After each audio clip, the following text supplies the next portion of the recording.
प्रिय विद्यार्थियों, मैं मधुदरगढ़ सह आचार्य अर्थशास्त्र राजकीय महाविद्यालय शाहपुरा में कार्यरत हूँ।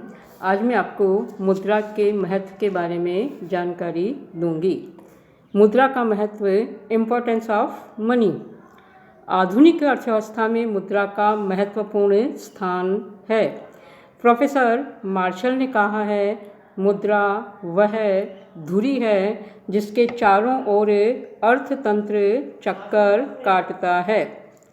अर्थात सारी आर्थिक क्रियाएं मुद्रा के इर्द गिर्द होती हैं। प्रोफेसर क्राउथर ने कहा है कि जो महत्व यंत्र शास्त्र में पहिए का, विज्ञान में अग्नि का तथा राजनीति में वोट का है, वही स्थान मनुष्य के आर्थिक जीवन में मुद्रा के आविष्कार का है।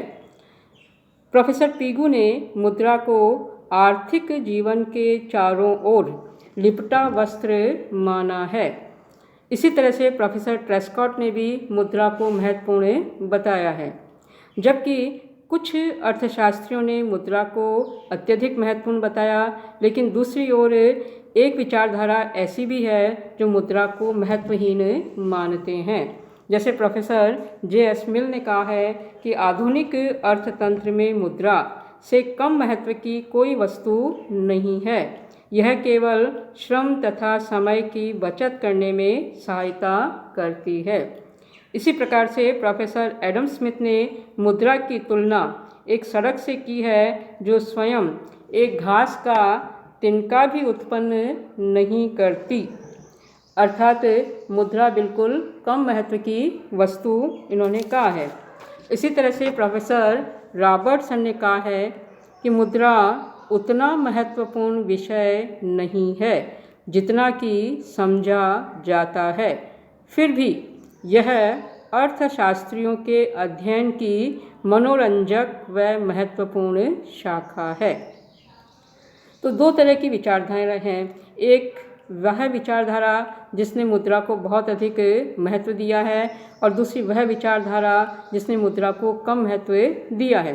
लेकिन प्राचीन विचारधारा को अधिक महत्व नहीं देते हुए अब बदली हुई परिस्थितियों में मुद्रा को एक महत्वपूर्ण स्थान दिया गया है। औद्योगिक अर्थतंत्र की धमनियों में मुद्रा रक्त का स्थान ले चुकी है और उसी से अर्थव्यवस्था सजीव है। बिना मुद्रा के हम अर्थव्यवस्था की कल्पना नहीं कर सकते हैं। तो अब हम लेंगे मुद्रा का महत्व या लाभ या गुण या उसकी भूमिका। पहला बिंदु है, मुद्रा सभी प्रकार की आर्थिक क्रियाओं की प्रेरक। मनुष्य मुद्रा अर्जन के लिए ही आर्थिक क्रियाएं करता है। भूमि, श्रम, पूंजी, प्रबंध, उद्यम, जितने भी उत्पादन के साधन हैं, ये सभी मुद्रा अर्जित करने के लिए कार्य करते हैं। जैसे पूंजीपति उधार देता है, श्रमिक श्रम करता है, साहसी जोखिम उठाता है। अर्थात जितनी भी आर्थिक क्रियाएं हैं वे सभी मुद्रा प्राप्त करने के लिए की जाती है। इसके बाद दूसरा महत्व है आर्थिक घटनाओं, कार्यों तथा वस्तुओं का मापदंड। मुद्रा मूल्य मापक का कार्य करती है। पीगू के अनुसार अर्थशास्त्र में प्रत्येक कार्य, घटना या वस्तु को मापने का एकमात्र मापदंड मुद्रा ही है। मुद्रा के अभाव में वस्तुओं और सेवाओं का मूल्य मापना कठिन ही नहीं बल्कि असंभव है। मुद्रा के कारण आर्थिक क्षेत्र में निश्चितता आती है, क्योंकि आर्थिक कार्यों का मापदंड मुद्रा के द्वारा किया जाता है। इसके बाद तीसरा महत्व है, मुद्रा अर्थशास्त्र की धुरी या केंद्र है। मार्शल ने कहा है कि मुद्रा वह धुरी है जिसके चारों ओर अर्थ विज्ञान चक्कर लगाता है। उपभोग, उत्पादन, विनिमय, वितरण व राजस्व, सभी क्षेत्रों में मुद्रा का महत्व है। अब हम इनको एक एक करके लेंगे। तो सबसे पहले ए लेंगे हम उपभोग। तो मुद्रा के द्वारा व्यक्ति समसीमांत उपयोगिता नियम के आधार पर अपनी आय का उचित उपयोग कर अधिकतम संतुष्टि प्राप्त कर सकता है। अगर मुद्रा अधिक है तो व्यक्ति के उपभोग व रहन सहन का स्तर ऊंचा होगा, और अगर मुद्रा उसके पास में कम है तो उसके उपभोग व रहन सहन का स्तर नीचा होगा। तो उपभोग का आधार मुद्रा ही है। इसके बाद भी हम लेंगे उत्पादन। उत्पादन में सबसे पहला है श्रम विभाजन व विशिष्टीकरण। तो उत्पादन के क्षेत्र में जो श्रम विभाजन और विशिष्टीकरण किया जाता है, इसका आधार भी मुद्रा है कि जितने भी उत्पादन के कार्य हैं वे अलग अलग व्यक्तियों में बांट दिए जाते हैं, और ये कहलाता है श्रम विभाजन। और एक व्यक्ति एक ही कार्य को जब बार बार करता है तो वह उसमें विशिष्ट योग्यता प्राप्त कर लेता है, यह कहलाता है विशिष्टीकरण।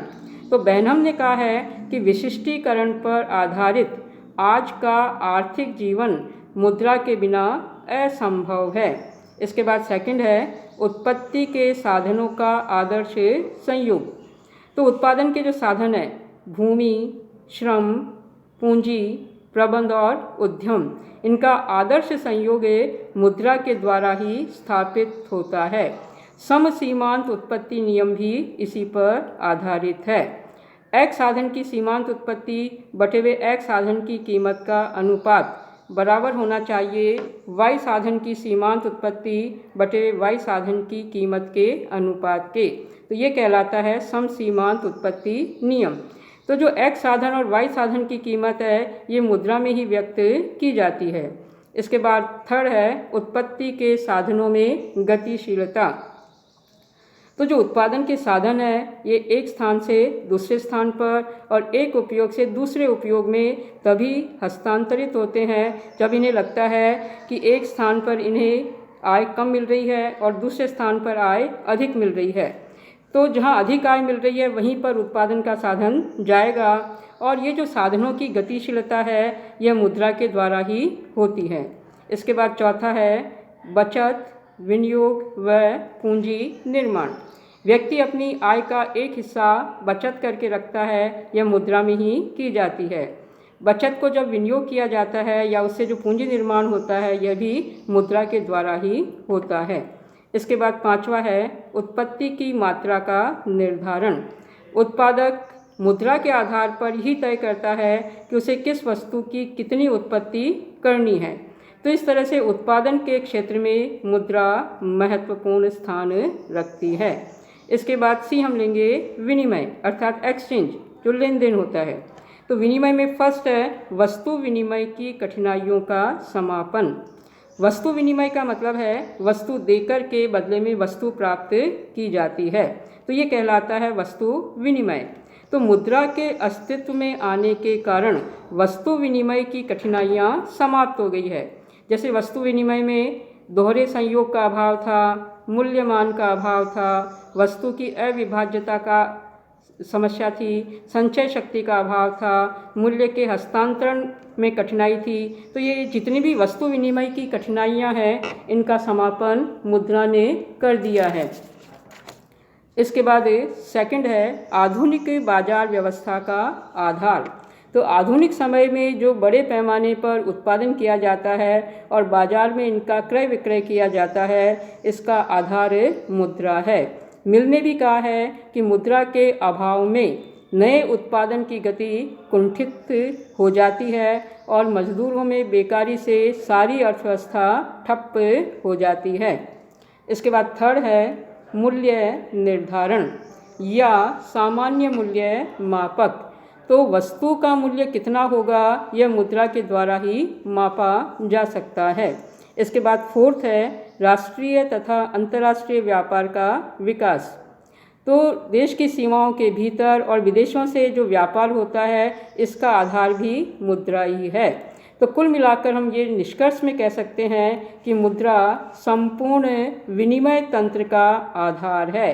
सारा विनिमय अर्थात लेन देन मुद्रा से ही संभव होता है। इसके बाद डी हम लेंगे वितरण। तो सामूहिक उत्पत्ति को विभिन्न साधनों में बांटने का कार्य मुद्रा द्वारा किया जाता है।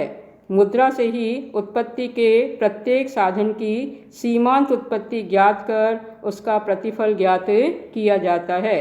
जैसे भूमि के प्रयोग के बदले कितना लगान दिया जाना है, श्रम को कितनी मजदूरी दी जानी है, पूंजीपति को कितना ब्याज दिया जाना है। तो यह वितरण का कार्य भी मुद्रा के द्वारा ही किया जा सकता है। और ई है राजस्व। इसमें सरकार के आय, व्यय व ऋण के बारे में अध्ययन किया जाता है। तो राजस्व की क्रियाओं का उद्देश्य अधिकतम सामाजिक कल्याण करना है। कर का निर्धारण, व्यय, ऋणों की व्यवस्था, हीनार्थ प्रबंधन आदि मुद्रा में ही किए जाते हैं। कर निर्धारण में न्यूनतम त्याग का सिद्धांत और व्यय में अधिकतम सामाजिक कल्याण का सिद्धांत मुद्रा के प्रयोग से ही संपन्न होता है। तो इस तरह से राजस्व, जिसे सार्वजनिक वित्त या पब्लिक फाइनेंस कहते हैं, इसमें भी मुद्रा का महत्वपूर्ण स्थान है। अगर मुद्रा नहीं हो तो सरकार किसी प्रकार का कोई कार्य नहीं कर पाए। तो इस तरह से उपभोग, उत्पादन, विनिमय, वितरण और राजस्व अर्थात प्रत्येक क्षेत्र में मुद्रा महत्वपूर्ण स्थान रखती है। तो ये था हमारा तीसरा बिंदु। इसके बाद चौथा बिंदु है मुद्रा आर्थिक प्रगति का सूचक है। किसी भी देश में आर्थिक प्रगति का मूल्यांकन मुद्रा के द्वारा ही किया जाता है। राष्ट्रीय आय और प्रति व्यक्ति आय मुद्रा के रूप में ही व्यक्त की जाती है। पिगू ने राष्ट्रीय आय को मुद्रा के रूप में ही मापा है, क्योंकि यह समस्त वस्तुओं व सेवाओं का मूल्य मापक का कार्य करती है।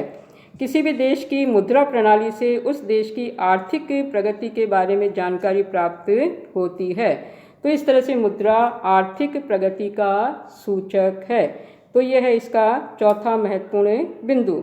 इसके बाद अगली कक्षा में आपको इसके आगे के महत्व के बारे में जानकारी दूंगी।